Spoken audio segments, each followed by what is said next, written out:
Good evening, friends. Welcome to my channel Kubera. Please like, share, subscribe my channel. Watch this video till end. Today is an interesting concept. Stock split. What is stock split?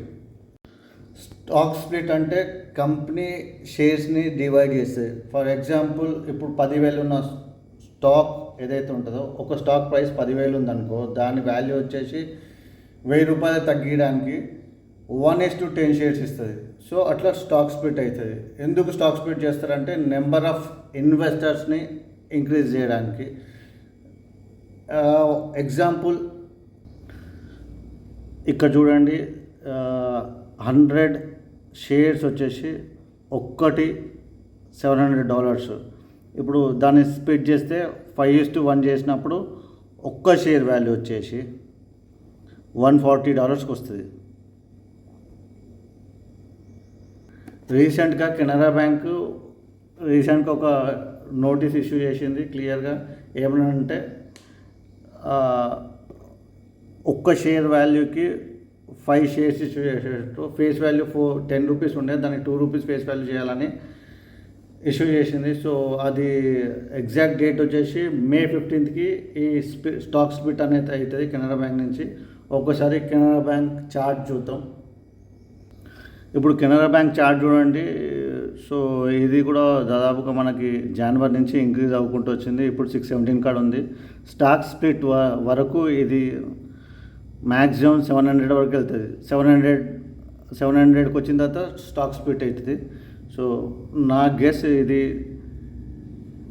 700 దాకా వెళ్తుంది, నా prediction. So by చేయాలనుకున్న వాళ్ళు by చేయొచ్చు. ఇక్కడ 617 ఉంది. So మీ financial advisor సలహా తీసుకొని బై చేయండి. నా ప్రిడిక్షన్ అప్ టు 700 వరకు రీచ్ అవ్వచ్చు May 14th వరకు. చూడండి కెనరా బ్యాంక్ చార్ట్ జనవరి నుంచి ఎక్కడి నుంచి ఎట్లా ఇక్కడ సపోర్ట్ తీసుకుంది. జనవరిలో దాదాపు 443 కాడ సపోర్ట్ తీసుకుంది. ఇక్కడ రెసిస్టెన్స్ ఇచ్చింది, 602 కాడ రెసిస్టెన్స్ ఇచ్చింది. 617 బ్రేక్అవుట్ అవుతుంది. రెసిస్టెన్స్ నుంచి బ్రేక్అవుట్ అయ్యి నాకు తెలిసి 700 దాకా వెళ్ళే ఛాన్సెస్ ఉన్నాయి. ఎప్పుడైనా ఇన్వెస్ట్ చేసే ముందు ఒకసారి మీ ఫైనాన్షియల్ అడ్వైజర్ దగ్గర మరొకసారి అడ్వైజ్ తీసుకోండి. నా అనాలిసిస్ ఇది కెనరా బ్యాంక్కి. ఒకవేళ ఎదిగిన ₹700 వరకు వెళ్ళింది అనుకోండి, స్టాక్ స్ప్లిట్ అయిన తర్వాత దాదాపుగా ₹140 దాకా వస్తుంది ఈ స్టాకు. సో ఇన్వెస్టర్స్ చాలామంది ఇన్వెస్ట్ చేయడానికి ఆపర్చునిటీ ఉంటుంది ఇట్లా స్టాక్ స్ప్లిట్ అయినప్పుడల్లా. ఈ ప్రీవియస్గా ఇంతకుముందు SBI కూడా స్టాక్ స్ప్లిట్ అయ్యిండే 2014లో. అప్పుడు 3,500 ఉండే SBI. స్టాక్ స్ప్లిట్ అయిన తర్వాత ₹300 దాకా వచ్చింది మనకి SBI. తర్వాత ఇప్పుడు దాదాపుగా 700+ ఉంది SBI. స్టాక్ స్ప్లిట్ వల్ల బెనిఫిట్ చాలా ఉంటుంది. ఎందుకంటే నెంబర్ ఆఫ్ ఇన్వెస్టర్స్ ఎక్కువ అవుతారు. చిన్న ఇన్వెస్టర్స్ కూడా పార్టిసిపేట్ చేయడానికి ఉంటుంది మార్కెట్లో, NSEలా కానీ BSEలా కానీ. సో స్టాక్ స్ప్లిట్ చాలా ఇంపార్టెంట్ పెద్ద స్టాక్స్కి. ఇప్పుడు MRF ఉంది, MRF 1 lakh పైన ఉంది. సో నార్మల్గా సాధారణ వ్యక్తి ఒక షేర్ కొనాలంటే 1 lakh అబోవ్ పెట్టి కొనాలి. సో కొనలేరు. కాబట్టి స్టాక్ స్ప్లిట్ అయితే, ఇప్పుడు స్టాక్ స్ప్లిట్ అయినప్పుడు అదిగిన 1,000 కానివ్వండి 1,500 కానీ వచ్చిందనుకో కొనడానికి ఛాన్సెస్ ఉంటాయి. అట్లా నెంబర్ ఆఫ్ ఇన్వెస్టర్స్ ఇంక్రీజ్ అవుతారు. సో లేకుంటే ఒకటే సెక్టర్ ఆఫ్ పీపుల్ దగ్గర ఆ స్టాక్స్ అనేవి అలాగే ఉండిపోతాయి. సో ఇన్వెస్టర్స్ తక్కువ ఇన్వెస్ట్ చేయడానికి ఛాన్సెస్ ఉంటాయి. పెద్దవాళ్ళే ఇన్వెస్ట్ చేయడానికి స్కోప్ ఉంటుంది, చిన్నవాళ్ళు ఇన్వెస్ట్ చేయడానికి స్కోప్ ఉండదు. సపోజ్ ఇప్పుడు పెద్ద షేర్ ఉంది, దాదాపు ₹10,000 ఉంది అనుకో, దాంట్లో ఇప్పుడు ఎంత ప్రాఫిట్ వచ్చినా చిన్న ఇన్వెస్టర్స్ ఇన్వెస్ట్ చేయలేదు. కాబట్టి ఇదంతా స్టాక్ స్ప్లిట్స్ అనేవి ఎక్కువ అవుతాయి. రీసెంట్గా చాలా కంపెనీస్ చేశాయి. సో ఇప్పుడు కెనరా బ్యాంక్ ఉంది. సో కెనరా బ్యాంక్లో ఇప్పుడు ఇన్వెస్ట్ చేసుకుంటే దాదాపుగా మనకి 700 టార్గెట్. మరొకసారి మీ ఫైనాన్షియల్ అడ్వైజర్తో కనుక్కొని బై చేయండి. నా టార్గెట్ అయితే 700 before stock split for Canara bank. అలాగే ఈరోజు రిజల్ట్స్, ఎస్ బ్యాంక్ రిజల్ట్స్ వచ్చినాయి. It was excellent result, 123%. చూడండి కెనరా బ్యాంక్ దాదాపుగా నెట్ ప్రాఫిట్ వచ్చేసి 452 crores వచ్చింది. లాస్ట్ క్వార్టర్లో 231 ఉండే. సో ఆల్మోస్ట్ 123% జంప్ అయింది.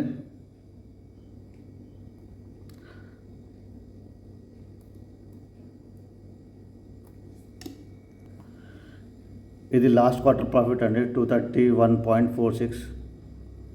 ఇది అంతకుముందు క్వార్టర్ ప్రాఫిట్. సో ఇది థర్డ్ క్వార్టర్ ప్రాఫిట్, ఇది సెకండ్ క్వార్టర్ ప్రాఫిట్, ఇది ఫస్ట్ క్వార్టర్ ప్రాఫిట్. ఇది లాస్ట్ ఇయర్, ఇది last year profit. Yes Bank share value పెరిగే ఛాన్సెస్ ఉన్నాయండి మండే రోజు. So please watch Yes Bank. స్టార్టింగే కొనండి. ఎక్కువ కొంటే ఎక్కువ ప్రాఫిట్ వచ్చే ఛాన్సెస్ ఉంటాయి. కానీ మీ ఫైనాన్షియల్ అడ్వైజర్ దగ్గర సజెషన్ తీసుకునే కొనండి. ఇది ఎస్ బ్యాంక్ చార్ట్, ఒకసారి అబ్జర్వ్ చేయండి. ఎస్ బ్యాంకు టాప్ వచ్చేసి 32 పోయింది, మళ్ళీ ఇక్కడ సపోర్ట్ తీసుకుందండి, 20 రూపీస్ దగ్గర తీసుకుంది సపోర్టు. 20 రూపీస్ దగ్గర తీసుకుని ఇప్పుడు 26 దాకా ఉంది. సో మండే రోజు we can expect around 5 to 6 rupees high. ఆ రోజు మంచి రిజల్ట్. అసలు ఎస్ బ్యాంక్లో ఇది అద్భుతమైన రిజల్ట్. అసలు 123% ఇన్ ఏ క్వార్టర్ అంటే ఇది మజాక్ కాదు. చూడండి, 452 crores లాస్ట్ క్వార్టర్తో కంపేర్ చేసుకుంటే 123%. మండే రోజు దీని ప్రైస్ చూద్దాం ఎట్లా బిహేవ్ చేస్తుందో మార్కెట్. నా టార్గెట్ వచ్చేసి దీనిది దాదాపుగా 40 రూపీస్ దాకా వెళ్ళే ఛాన్సెస్ ఉన్నాయి. ఇప్పుడైతే 26 ఉంది. 40 అయితే వెళ్ళే ఛాన్సెస్ ఎక్కువ ఉన్నాయి. సో చూడండి, మండే రోజు నుంచి అబ్జర్వ్ చేయండి చార్ట్ని, ఎస్ బ్యాంక్ చార్ట్ని.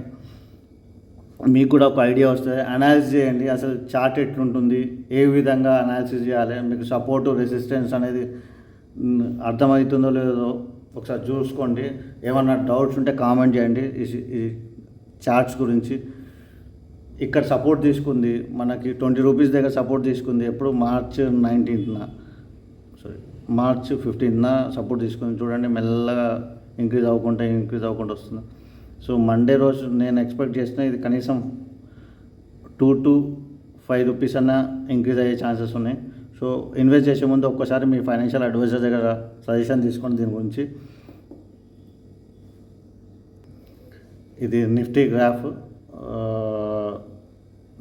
నిన్న డౌన్ అయింది, నిన్న బుల్లిష్ క్యాండిల్ వచ్చింది. సో నేను ఎక్స్పెక్టింగ్ మండే రోజు గ్యాప్ అప్ ఓపెన్ అవుతుంది. దాదాపుగా 150 పాయింట్స్ గ్యాప్ అప్ ఓపెన్ అయ్యే ఛాన్సెస్ ఉన్నాయి మండే రోజు ఓపెనింగ్. సో దాన్ని బట్టి ప్లాన్ చేసుకోండి. ట్రేడ్స్ ఎవరైతే Bank Nifty or Nifty Bank or Nifty 50 కానివ్వండి. నిఫ్టీ 50లో స్ట్రైక్ ప్రైస్ దగ్గర చూసుకోండి. ఏదైతే స్ట్రైక్ ప్రైస్ క్లోజింగ్ ఉందో ఆ నుంచి తీసుకోండి కాల్ ఆప్షన్. సో అక్కడ మీకు 150 పాయింట్స్ గ్యాప్ అప్ ఓపెన్ అవుతుంది, అది ఒకసారి చూసుకోండి. నిఫ్టీ బ్యాంక్ ఇక్కడ సపోర్ట్ తీసుకుంది ఏప్రిల్ 19న. సో నిన్న బెరిష్ క్యాండిల్ ఉండే. ఇది కూడా దాదాపుగా మనం ఎక్స్పెక్ట్ చేయొచ్చు 200 points gap up opening Monday రోజు. చూడండి, నిఫ్టీ బ్యాంక్ ఎవరైతే ఆప్షన్ ట్రేడింగ్ చేస్తారో అలా ఒకసారి చూసుకోండి. నిఫ్టీ బ్యాంక్ అయితే గ్యాప్ అప్ ఓపెన్ అయ్యే ఛాన్సెస్ ఎక్కువ ఉంది. సో దాన్ని బట్టి ట్రేడ్ తీసుకోండి. ఎప్పుడైనా ఇన్వెస్ట్ చేసే ముందు కొంచెం జాగ్రత్త. మార్కెట్ ఎప్పుడు ఎలా టర్న్ అవుతుందో తెలీదు, చూసి ఇన్వెస్ట్ చేయండి. ఏదైనా రికరింగ్గా ఇన్వెస్ట్ చేయండి.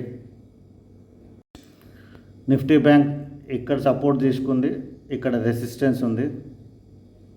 దాదాపు ఇక్కడ రెసిస్టెన్స్ ఉంది, చూడండి, ఇక్కడ రెసిస్టెన్స్ ఉంది. So thank you for watching this video. Please subscribe my channel, like, share, watch till this video till end. Thank you. Jai Hind.